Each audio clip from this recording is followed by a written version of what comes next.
Assalamualaikum warahmatullahi wabarakatuh. Kami dari kelompok 2 instrumentasi klinik ingin mepresentasikan terkait materi pipet ukur, pipet volume, dan mikropipet. Sebelumnya perkenalkan nama saya Iniatul Wafik sebagai moderator dan pemateri 1. Perkenalkan, nama saya Aisyah Rafa sebagai pemateri 2. Perkenalkan, nama saya Zahra Ulesa Fikri sebagai pemateri 3. Kenalkan, nama saya Nadifa Aulia Putri sebagai pemateri 4. Oke, next. Kita masuk ke pengertian. Pipet ukur. Pipet ukur merupakan sebuah alat laboratorium terbuat dari kaca dengan bentuk silinder memanjang dengan ujung bawah runcing dan ujung atas terbuka. Pipet ukur memiliki skala pengukuran volume pada sepanjang bagian kaca. Yang kedua yaitu pipet volume. Pipet volume adalah alat laboratorium yang terbuat dari kaca dengan bentuk silinder panjang dengan ujung runcing dan ujung atas terbuka. Selain itu, terdapat tabung pada bagian tengah pipet. Yang ketiga yaitu mikropipet. Mikropipet berasal dari dua kata, yakni mikro yang berarti kecil dan pipet artinya pipa. Mikropipet adalah alat laboratorium yang digunakan untuk memindahkan atau mengambil cairan dan larutan dalam jumlah kecil secara akurat dengan ketelitian yang tinggi. Next. Yang kedua ada fungsi alat. Yang pertama pipet ukur digunakan untuk memindahkan cairan dari satu tempat ke tempat lainnya sesuai dengan skala volume yang diinginkan. Yang kedua ada pipet volume digunakan untuk mengambil larutan secara teliti dengan volume tertentu sesuai dengan label yang tertera pada bagian yang menggelembung. Yang ketiga mikropipet digunakan untuk memindahkan cairan dalam volume kecil dengan akurasi dan presisi yang tinggi. Next. Prinsip kerja. Yang pertama, pipet ukur. Pipet ukur hanya dapat digunakan bila dipasangkan dengan filler atau pipet pump yang merupakan alat bantu untuk menyedot dan memindahkan larutan sesuai dengan volume yang diinginkan. Yang kedua, ada pipet volume. Pipet volume bekerja berdasarkan prinsip tekanan udara. Ketika ujung pipet ditekan ke dalam cairan, udara di dalam pipet akan terkompresi. Saat ujung pipet dilepaskan, udara yang terkompresi akan mendorong cairan ke atas pipet hingga mencapai tanda kalibrasi yang diinginkan. Next. Ketiga, ada mikropipet. Mikropipet bekerja berdasarkan prinsip pertukaran volume udara dengan larutan. Piston bergerak saat volume diatur, menciptakan tekanan yang menarik larutan ke dalam tip. Tekanan ini dihasilkan saat tombol ditekan sampai stop pertama. Untuk mengeluarkan larutan, tombol ditekan kembali. Tombol stop kedua digunakan untuk mengeluarkan seluruh sisa larutan. Next. Kita masuk ke bagian-bagian dari masing-masing pipet. Yang pertama ada pipet ukur. Itu untuk nomor 1 ada badan pipet. Badan pipet merupakan bagian utama yang berfungsi sebagai tempat untuk menampung cairan. Pada nomor 2 yaitu terdapat skala, garis-garis atau angka pada badan pipet yang menunjukkan volume cairan. Nah, yang ketiga yang di ujung itu ada leher pipet atau neck, bagian sempit yang terletak di bagian atas. Tempat kontraksi terjadi saat cairan ditarik ke atas atau didorong keluar. Yang kedua ada pipet volume. Nah, yang angka 1 itu merupakan bagian bulb atau bola. Bagian ini berbentuk bulat dan berfungsi untuk menghisap atau mengeluarkan cairan. Nah, bulb ini tuh terletak di bagian atas pipet. Untuk nomor 2 itu merupakan tubuh pipet, yaitu bagian silindris yang panjang dan memiliki skala atau garis ukur untuk menandakan volume cairan. Nah, yang ketiga itu merupakan punca atau pipet. Bagian ujungnya sempit di mana cairan dikeluarkan. Next. Nah, ini bagian-bagian dari mikropipet. Yang pertama ada tip ejector button. Ini merupakan berfungsi untuk melepaskan tip yang ada pada bagian ujung alat mikropipet. Terus lanjut ada plunger. Plunger button ini digunakan dengan cara ditekan dan berfungsi sebagai pemompa yang menarik dan mengeluarkan cairan maupun larutan yang akan digunakan untuk analisa. Lanjut, ada digital volume indicator. Itu berfungsi untuk menunjukkan volume cairan yang akan dianalisa dengan cara menampilkan jumlah volume cairan tersebut. Lanjut ada body. Bagian ini merupakan penghubung antara bagian atas yaitu plunger button dan tip ejector button dengan bagian paling bawah atau tip.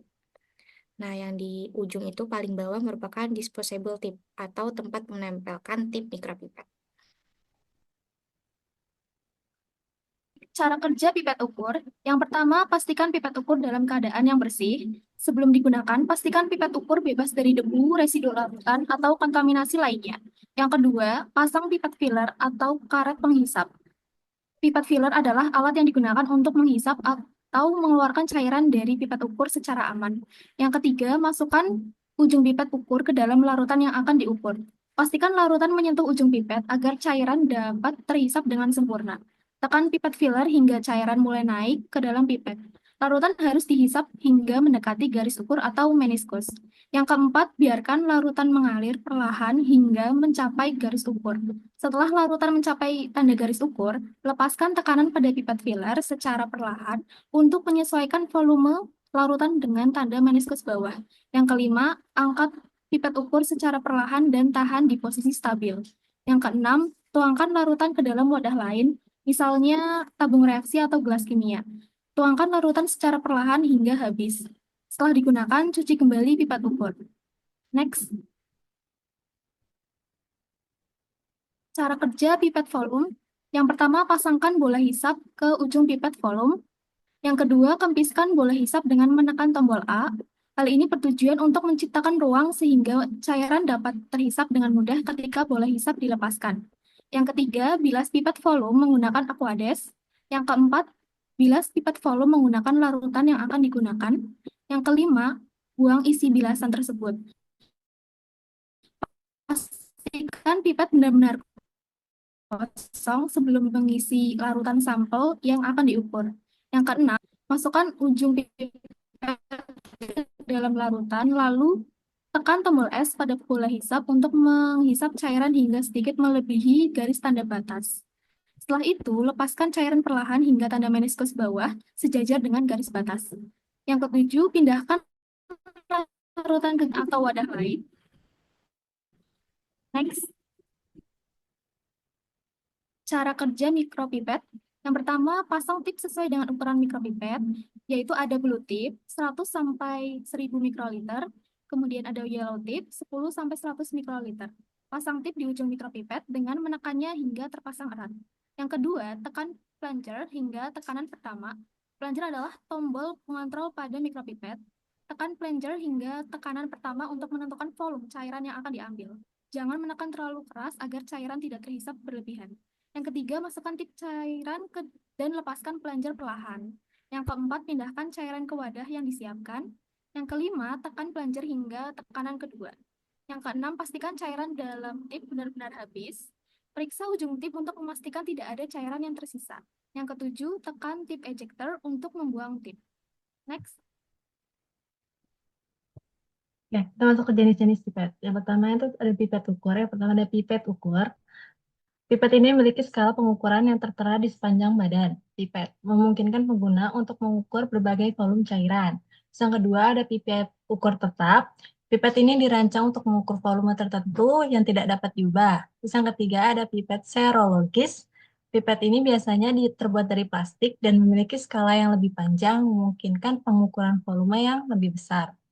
Terus yang terakhir ada pipet Pasteur. Meskipun bukan pipet ukur dalam arti tradisional, pipet ini digunakan untuk memindahkan volume kecil cairan dengan cara yang lebih sederhana. Lanjut ke jenis-jenis pipet volume. Yang pertama itu ada pipet multi-channel. Pipet ini memiliki beberapa saluran, biasanya 8, 12, atau 96 saluran, yang memungkinkan pengguna untuk mengambil atau memindahkan beberapa sampel sekaligus. Terus yang kedua ada pipet volume tetap. Pipet ini dirancang untuk mengeluarkan volume cairan yang tetap, sehingga cocok untuk tugas-tugas yang memerlukan pengulangan volume cairan yang sama. Terus yang ketiga, ada pipet volume variabel. Pipet ini memungkinkan pengguna untuk mengukur volume cairan yang ingin diukur, sehingga lebih fleksibel dalam penggunaannya. Terus yang terakhir ada jenis-jenis mikropipet. Yang pertama itu ada mikropipet P20, dia untuk volume 2-20 mikroliter. Terus ada pipet mikropipet P200, dia untuk volume 20-200 mikroliter. Yang terakhir ada mikropipet P1000 untuk volume 100-1000 mikroliter. Oke, masuk ke kelebihan dan kekurangan pada masing-masing alat. Yang pertama ada pipet ukur. Nah, kelebihannya ini dapat mengukur berbagai volume cairan dari yang kecil hingga yang sedang. Lalu didesain untuk mengukur dari mengalirkan volume cairan dengan presisi yang tinggi. Nah, kekurangannya sendiri itu ada kapasitas pipet ukur terbatas, sehingga tidak efektif untuk pengukuran dalam jumlah besar. Lalu, jika tidak diisi dengan hati-hati, bisa menyebabkan kesalahan akibat sisa cairan yang tertinggal. Lanjut yang kedua yaitu pipet volume. Kelebihannya yaitu cocok untuk memindahkan cairan dalam jumlah yang lebih besar dengan lebih cepat dan dilengkapi dengan tutup atau ujung yang membantu mengurangi risiko kontaminasi kropos. Kekurangannya sendiri yaitu ada kurang presisi untuk volume kecil, bisa meninggalkan residu cairan tergantung teknik penggunaan dan jenis cairan. Yang terakhir yaitu mikropipet. Kelebihan mikropipet yaitu mikropipet sendiri dirancang secara ergonomis sehingga nyaman digunakan untuk waktu yang lama. Kemudian mikropipet dirancang untuk memindahkan volume kecil cairan dengan tingkat ketepatan yang sangat baik hingga 1 mikroliter. Kekurangan mikropipet yaitu memerlukan perawatan yang baik untuk menjaga akurasi dan presisi, termasuk kalibrasi dan pembersihan berkala. Juga menggunakan pipet tip sekali pakai menambah biaya operasional dan kontribusi limbah lab. Next. Selanjutnya, perawatan larutan pembersih, kemudian bilas dengan air bersih dan keringkan dengan kertas kering atau tar. Pipet ukur harus disimpan dalam tempat yang bersih, kering, dan terlindung dari debu dan kontaminasi. Ini dilakukan supaya pipet ukur dapat dengan akurat mengukur cairan. Yang ketiga ada jangan membiarkan larutan mengering di ujung pipet. Setelah digunakan, segera bilas ujung pipet dengan air bersih dan keringkan dengan kertas saring atau tisu, karena dapat menyumbat pipet dan mempengaruhi akurasi pengukuran volume. Yang kedua ada pipet volume. Yang pertama, bersihkan pipet secara teratur. Bersihkan pipet dengan air suling atau biarkan kering setelah setiap penggunaan. Yang kedua, hindari cairan ke dalam pipet. Hal ini dapat merusak mekanisme internal pipet. Yang ketiga, jangan menjatuhkan pipet. Menjatuhkan pipet dapat menyebabkan kerusakan atau ketidakakuratan. Yang keempat, simpan pipet dengan benar. Simpan pipet secara vertikal di tempat yang kering dan bersih. Ketiga, ada mikropipet. Pertama, mengecek secara rutin kondisi pipet, periksa apakah ada bagian yang rusak atau ada komponen yang hilang. Yang kedua, membersihkan pipet setiap sebelum dan sesudah pemakaian dengan alkohol atau cairan khusus pembersih pipet. Yang ketiga, mensterilkan komponen-komponen pipet yang dapat disterilkan dengan autoclave atau penyinaran UV. Yang keempat, jika terdapat kerusakan atau kelainan dan kejanggalan, segera periksakan kondisi pipet ke distributor atau agen penjualnya. Next. Ada kalibrasi pipet ukur. Yang pertama itu siapkan pipet ukur, air destilasi, dan timbangan analitik. Terus lalu kedua ada isi pipet ukur dengan air destilasi hingga tanda batas yang ditentukan. Lalu tuangkan cairan dari pipet ke dalam wadah yang telah ditimbang sebelumnya. Timbang wadah tersebut untuk mendapatkan berat cairan yang ditransfer. Terus yang keempat ada hitung volume cairan berdasarkan berat yang diperoleh dengan menggunakan densitas air 1 ml air sama dengan 1 gram. Terus yang terakhir, bandingkan hasil pengukuran dengan volume yang seharusnya. Jika ada perbedaan, lakukan penyesuaian pada pipet. Terus yang kedua ada kalibrasi pipet volume. Yang pertama, siapkan pipet volume, air, destilasi, dan timbangan analitik. Terus kedua, isi pipet volume dengan air destilasi hingga batas yang ditentukan. Tiga, tuangkan cairan ke dalam wadah yang telah ditimbang dan timbang untuk mendapatkan berat cairan. Terus yang keempat, ada hitung volume cairan berdasarkan berat yang diperoleh. Terus yang kelima, bandingkan hasil pengukuran dengan volume yang seharusnya. Jika ada perbedaan, lakukan penyesuaian pada pipet. Kalibrasi pipet volume sama kalibrasi pipet ukur itu sebenarnya sama aja caranya. Nggak jauh beda. Terus yang terakhir, ada kalibrasi mikropipet. Yang pertama, siapkan mikropipet, air destilasi, dan timbangan analitik. Terus yang kedua, atur mikropipet pada volume tertentu, misalnya 10 mikroliter, 100 mikroliter, atau 1000 mikroliter, dan ambil cairan. 3, tuangkan cairan ke dalam wadah yang telah ditimbang dan timbang untuk mendapatkan berat cairan. Terus yang keempat, hitung volume cairan berdasarkan berat yang diperoleh dengan menggunakan densitas air. Terus yang kelima, bandingkan hasil pengukuran dengan volume yang seharusnya. Jika ada perbedaan, lakukan penyesuaian pada mikropipet. Ukur, pipet volume, dan mikropipet. Pada pipet ukur, yang pertama membaca skala tidak sejajar dengan mata. Kesalahan ini sering terjadi ketika membaca volume cairan di dalam pipet dari sudut yang tidak tepat. Yang kedua, menggunakan pipet tanpa membersihkan sisa cairan sebelumnya. Sisa larutan dari penggunaan sebelumnya dapat mencemari larutan baru yang diukur yang dapat menyebabkan hasil pengukuran tidak valid. Yang ketiga, menggunakan pipet dengan kapasitas yang tidak sesuai volume yang akan diukur. Jika volume larutan yang diukur terlalu kecil untuk pipet yang digunakan, maka tingkat akurasi akan berkurang. Yang keempat, pipet tidak dikalibrasi secara teratur. Pipet yang tidak dikalibrasi secara teratur dapat mengalami perubahan dalam kapasitas ukurannya akibat pemakaian atau penyimpanan yang tidak tepat.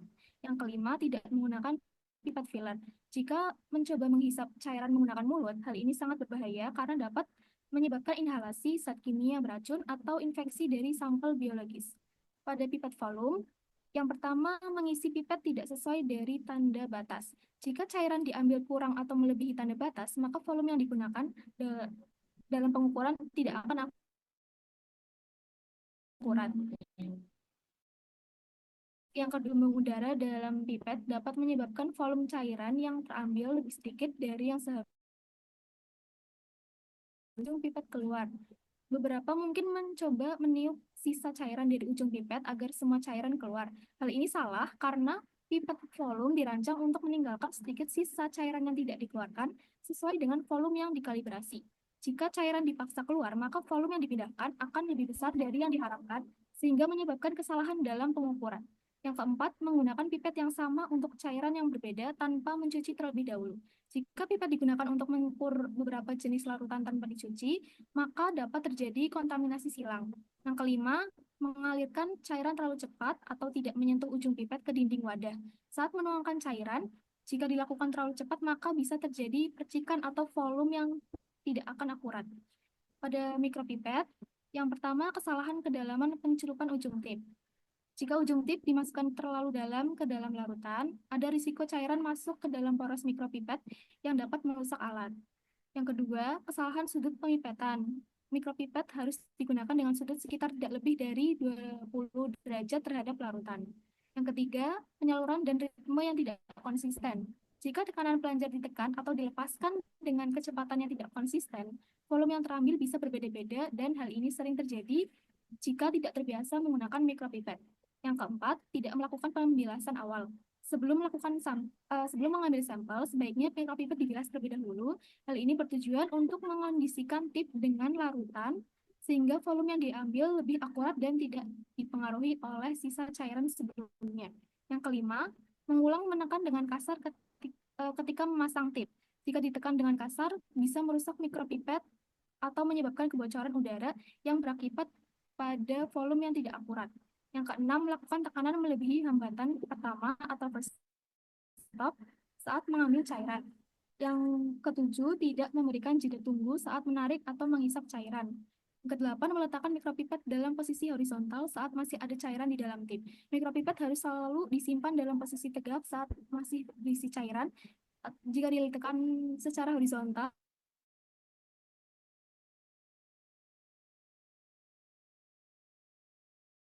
next.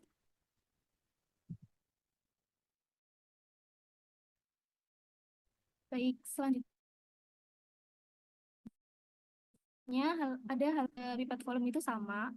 Yang pertama, larutan harus dipipet menggunakan pipet filler, karena jika tidak menggunakannya itu bisa berbahaya, bisa kontaminasi langsung, terutama jika larutan bersifat toksik, korosif, atau mengandung patogen.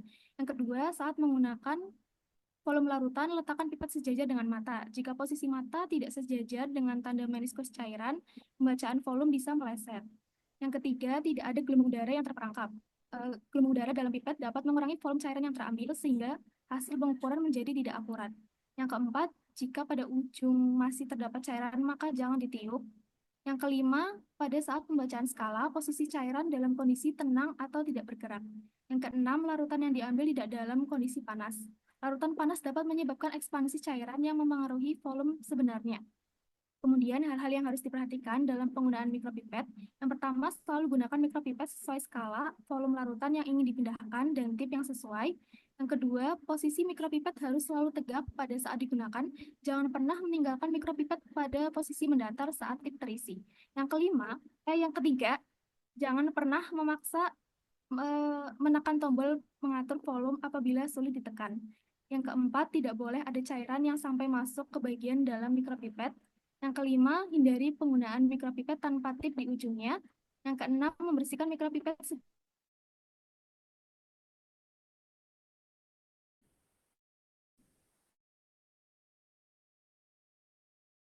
setiap sebelum dan sesudah pemakaian.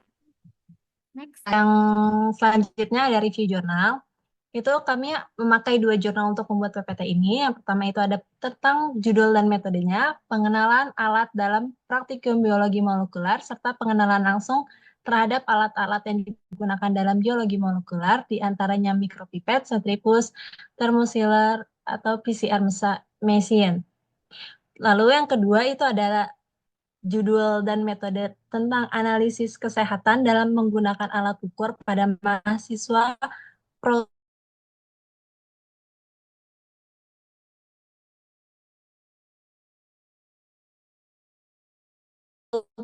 studi pendidikan fisika, penelitian berupa survei.